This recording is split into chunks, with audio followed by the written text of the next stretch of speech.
est toujours au cœur du FESPACO 2019, le cinquantenaire. Et aujourd'hui, nous allons recevoir une digne fille du Burkina Faso qui évolue à l'extérieur.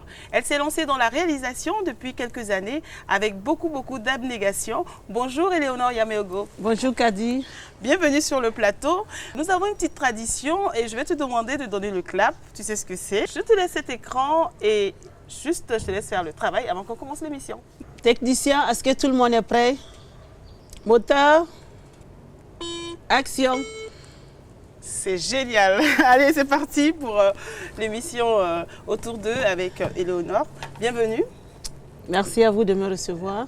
Je te dis bienvenue aussi parce que tu es certes burkinabé, mais tu vis en France et tu es présente voilà, dans le cadre du FESPACO comme tous les festivaliers qui viennent de partout dans le monde. Comment s'est passée ton arrivée? Ben, naturellement, mon arrivée s'est passée parce que j'ai un film, oui, long métrage documentaire qui est en compétition. Donc c'est dans ce cadre que le FESPACO m'a invité et voilà, pour moi je suis à la maison. C'est comme une femme qui rentre sur la terre natale montrer son bébé. Donc je suis là dans un esprit comme ça, montrer mon fils, montrer cette progéniture qui m'a pris 4 ans et que je suis ravie de montrer aux Burkinabés, aux festivaliers venus du monde entier. D'accord, donc voilà, c'est un travail acharné, 4 ans, c'est comme on dit chez nous, c'est pas 4 jours. Donc aujourd'hui, tu peux être fière de présenter ce travail. Ben, je suis plus que fière parce que ce film, c'est un peu ma vie. C'est comme une femme qui est stérile, qui n'arrive pas à tomber enceinte parce que ça fait 10 ans que je n'ai pas tourné. Après Paris, mon paradis, c'était un peu le silence. Qui est ton film que tu as présenté à un des FESPACO et qui a été primé d'ailleurs. Oui, c'est ça. On peut le noter. Paris, mon paradis, qui a été primé au FESPACO 2011. Oui. Et après ça, j'ai voulu prendre un temps pour ma vie personnelle. Oui. Et aussi, comme j'ai l'art de le dire, quand on prend la parole dans une société, c'est qu'on a quelque chose d'intéressant à dire. Sinon, on se tait. Moi, j'attendais d'avoir un sujet fort avant de faire un film. Et là, aujourd'hui, je pense qu'avec le cimetière des éléphants, je tiens un sujet original, un film important pour l'Afrique et pour l'Occident aussi. Le cimetière des éléphants qui raconte la fin de vie et la mémoire de ces missionnaires qui nous ont évangélisés en Afrique. D'accord, tu parles de mémoire et ça me donne envie de te poser une question sur le thème de cette édition qui est Mémoire et avenir des cinémas africains. Toi, en tant que jeune réalisatrice, comment tu perçois ce thème? La mémoire, elle est très importante. Ça nous permet de nous orienter et revenir sur ce thème avec le FESPACO qui fête ses 50 ans. Moi, je pense que c'est un thème à louer en fait. Oui. Et on fait des rencontres dans ce sens-là, des colloques. Il y a pas mal d'organisations qui sont présentes dans le cadre du FESPACO pour en parler, pour parler de l'avenir des cinémas africains. En tout cas, tu as un très beau parcours. Et avant d'en parler sur le plateau, je vais inviter tous les téléspectateurs à jeter un coup d'œil sur le parcours d'Éléonore Yameogo.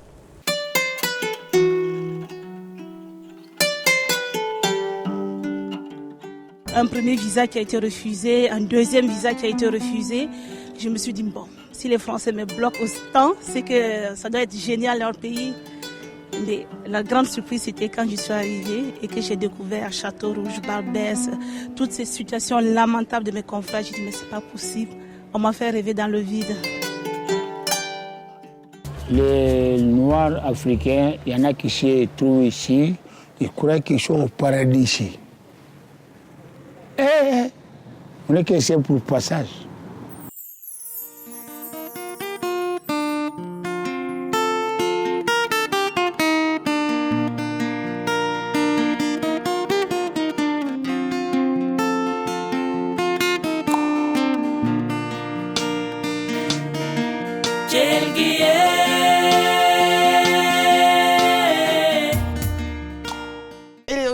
Tu es passé de la musique au cinéma. Avant cela, tu as fait de l'événementiel. Comment est-ce que tu as fait, tu as établi tous ces ponts pour arriver aujourd'hui à ce stade? Comme vous le dites bien, je suis passée par le showbiz, comme on dit, par l'événementiel.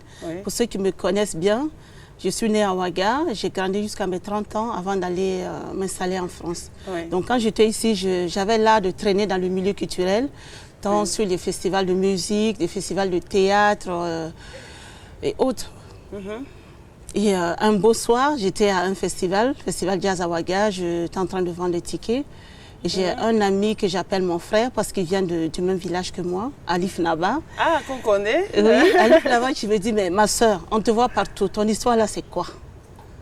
Cinéma, tu es là-bas. Théâtre, tu es là-bas. Musique, tu es là-bas. Même si on dit qu'il y a des marionnettes dans la rue, tu es là-bas. Ton histoire là, c'est quoi? Tu es amoureuse de culture aussi. Oui, mais après, il fallait se spécialiser.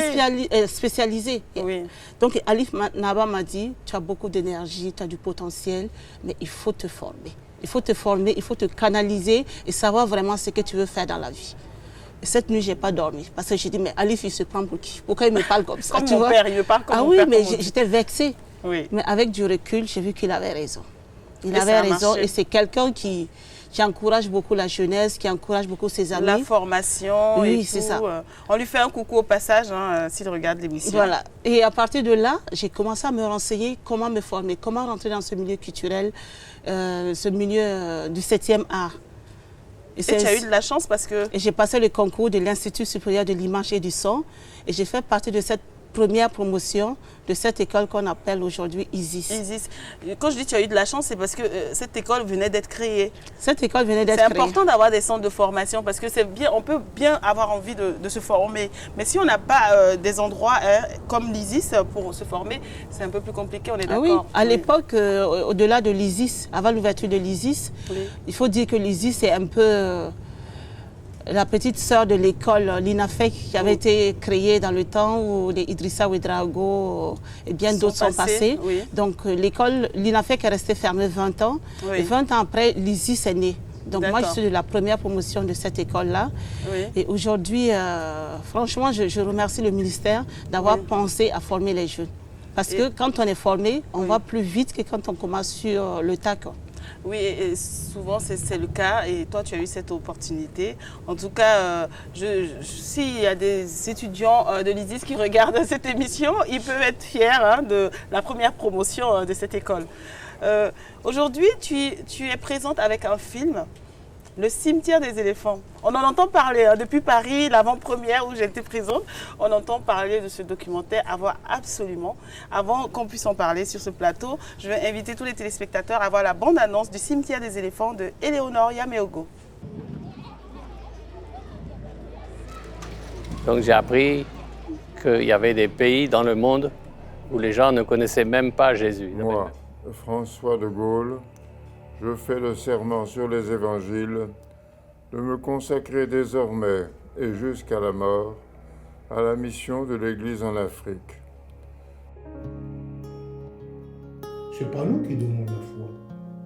C'est Jésus qui donne la foi. La foi est un don de Dieu.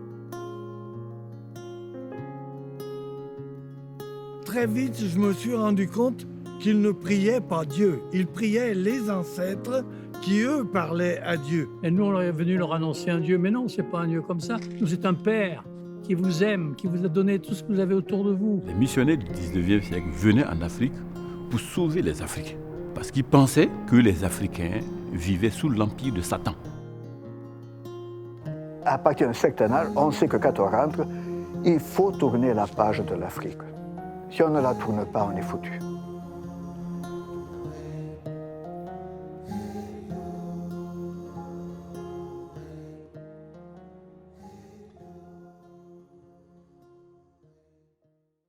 Le cimetière des éléphants, toute une histoire. Comment est-ce que tu as décidé d'aborder ce thème? Le cimetière des éléphants, aujourd'hui même, je suis arrivée à les appeler mes éléphants.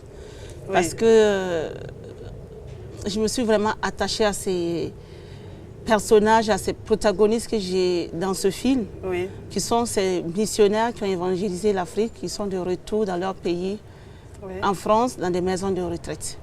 Donc, le cimetière des éléphants, c'est tout simplement l'histoire d'une petite fille née au Burkina Faso, baptisée, et qui décide à un moment donné, suite au doute qu'elle a sur sa foi, d'aller à la rencontre de ces derniers éléphants, de ces derniers missionnaires encore en vie, pour comprendre le sens de leur mission en Afrique, notamment dans son pays au Burkina Faso. Et le protagoniste de ce film, c'est le père de Gaulle, qui est le neveu du général de Gaulle, qui a vécu 55 ans au Burkina Faso, à Koudougou, comme missionnaire. D'accord. Ça a été un gros travail de recherche pour pouvoir monter un documentaire pareil. Comment est-ce que tu as pu avancer? Comment est-ce que tu t'es fait accompagner pour accomplir cet exploit? Ben, le cimetière des éléphants, c'est ma vie. Pour ceux qui suivent un peu les réseaux sociaux, ils vont trouver que cette dame-là, Eleonore Yamego, elle en fait trop avec ce film et tout.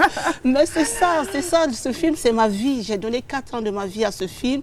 Et les producteurs, Wanzik, qui est mon frère, il faut le dire aussi. Oui, j'ai fait le choix de travailler avec mon frère qui est ici, qui est Wanzik. Et vrai film en France. Oui. Ils le savent, moi-même, je me suis découverte à travers ce film. Je suis exigeante. Et je crois que les techniciens qui ont bossé sur ce film, certains ne voudront même plus bosser avec moi. Parce que ce film, c'est ma vie. Tu y tenais, c'est normal. J'ai passé 4 ans pour travailler sur ce film. Oui. Parce que trouver des autorisations, ce n'était pas évident. Trouver des financements, ce n'était pas évident. Et même quand on a eu les autorisations, le premier jour du tournage, on a été refoulé. Parce que tout le monde le sait, le milieu des prêtres, c'est un milieu secret. Rentrer avec sa caméra, s'installer, filmer l'intimité, c'est pas évident. Et tu as réussi à le faire? J'ai réussi à le faire parce que, voilà, je suis tenace, il ne faut pas abandonner. Quand on y croit, il faut aller, quoi. J'entends souvent ce message sur ce plateau. Au final, ce qu'on peut retenir, c'est que seul le travail paye. Et il ne faut pas se décourager au premier obstacle qu'on pourrait rencontrer. Et c'est un peu l'histoire du cimetière des éléphants. Est-ce que tu as une petite anecdote comme ça du tournage de ce documentaire où il y en a trop? Oui, il y a trop d'anecdotes. Mais la chose qui m'a vraiment touchée, les responsables de cette maison de retraite, je vais parler de la maison de retraite où habitent aujourd'hui ces missionnaires, les responsables ne voulaient pas que je filme. Oui. Il y a eu vraiment beaucoup de discussions, mais quand je suis arrivée avec ma caméra, tous les missionnaires voulaient figurer dans le film. C'est comme s'ils attendaient ce film en fait. Tout le monde voulait que je vienne dans la chambre, me montrer une photo, me raconter une histoire, une anecdote de ce qu'ils ont pu faire en Afrique. C'est comme si ils faisaient vraiment... Ils écrivaient leur mémoire en fait avant de mourir. Parce qu'il faut le dire, malheureusement, ils sont en fin de vie. Le plus jeune a 85 ans.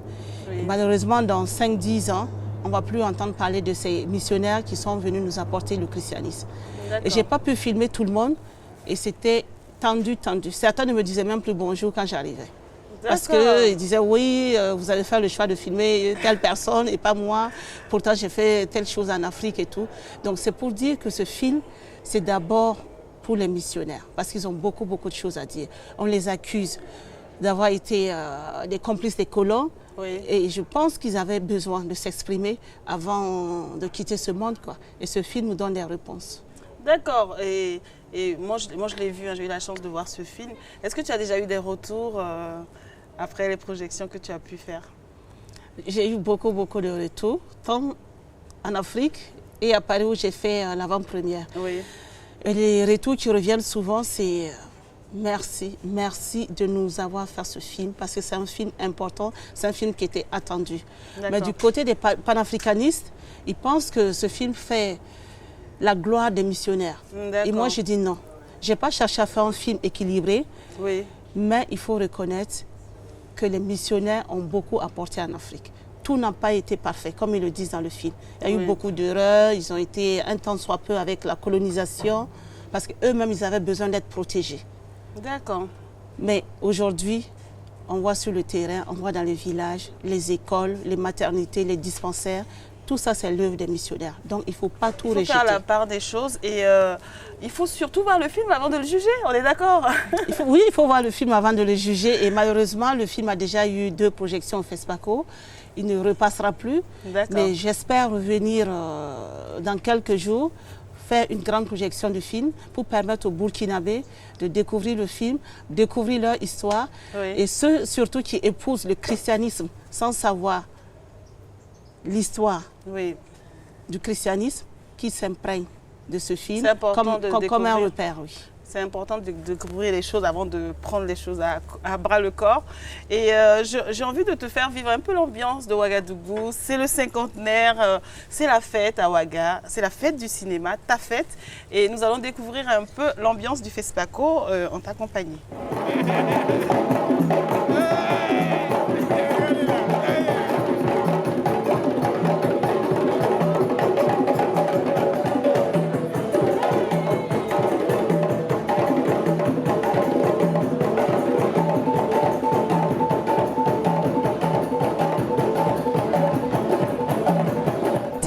séance du FESPACO, tu as retrouvé des personnes que tu n'as pas vues depuis un moment, j'imagine, avec toutes les rencontres qu'on peut faire. Qu'est-ce qui s'est passé de particulier pour toi en termes d'ambiance? Personnellement, je pense que le meilleur FESPACO, oui, en tant que réalisateur ou réalisatrice, c'est quand on n'a pas un film en compétition. Parce qu'on est moins stressé. Quand on a un film en compétition, on passe à côté de beaucoup de choses. Oui. On n'a même pas le temps d'aller voir le film des autres. Pourtant, c'est important de voir le travail des autres. Oui. Donc, le FESPACO a commencé, ça fait, je ne sais pas, 4-5 jours. Oui. Je n'ai vu malheureusement aucun film. Parce que je suis occupée par mes propres projections, des interviews, mais tu es très sollicité, beaucoup de choses à faire. On a eu le même retour de tous les réalisateurs qui sont venus à cette émission. Ouais. Trop de sollicitations, beaucoup de sollicitations. Mais c'est bien parce qu'au moins tu parles du film. Et c'est important que les gens sachent ce que tu proposes avant. J'espère pour toi de repartir avec un trophée. Mais le FESPACO aussi, le but du FESPACO, c'est les rencontres. Parce sûr. que si on parle seulement du film qu'on est venu présenter, oui, ce film existe déjà, c'est comme un enfant que tu as déjà mis au monde. Le travail, il est fait. Il est fait. Donc, oui, il faut penser au futur. Oui, c'est Donc, sûr. on est là aussi avec des projets dans l'espoir de rencontrer d'autres professionnels, de présenter ces nouveaux projets et espérer voir la naissance de ces bébés-là un jour. D'accord. La suite se prépare déjà aujourd'hui. Aujourd'hui. Oui. Donc, j'espère que les 2 derniers jours qui restent, on va rencontrer plus de professionnels, on va être moins stressé et qu'on va vivre vraiment le FESPACO. Parce que pour moi, le FESPACO, c'est une compétition, oui, mais le plus important, c'est les rencontres. C'est sûr. C'est les rencontres qui nous ont permis de faire certaines choses qu'on n'aurait jamais cru pouvoir le faire. C'est un rendez-vous tous les 2 ans parce qu'il y a des personnes qu'on ne voit que tous les 2 ans. Je ne suis pas là avec un esprit combatif, il faut que je gagne le prix documentaire et tout, non. Le plus important, c'était de rentrer avec ce bébé au Burkina, oui, être sélectionné, le présenter au FESPACO et que le public l'accueille bien et que moi, je reparte satisfaite. Si le film a un prix, c'est vraiment la cerise sur le gâteau. C'est du bonus. Voilà, on va en tout cas, dire. on te souhaite bon vent avec ce film, Le cimetière des éléphants. Merci d'avoir partagé notre plateau, Éléonore Yaméogo. Merci à vous. C'est déjà la fin. À bientôt. À bientôt, bonne soirée. Merci. Alors, c'était Éléonore Yaméogo pour Autour de spécial FESPACO, le cinquantenaire. Et j'ai été ravie d'être en votre compagnie aujourd'hui, encore une fois. Je vous souhaite bon FESPACO.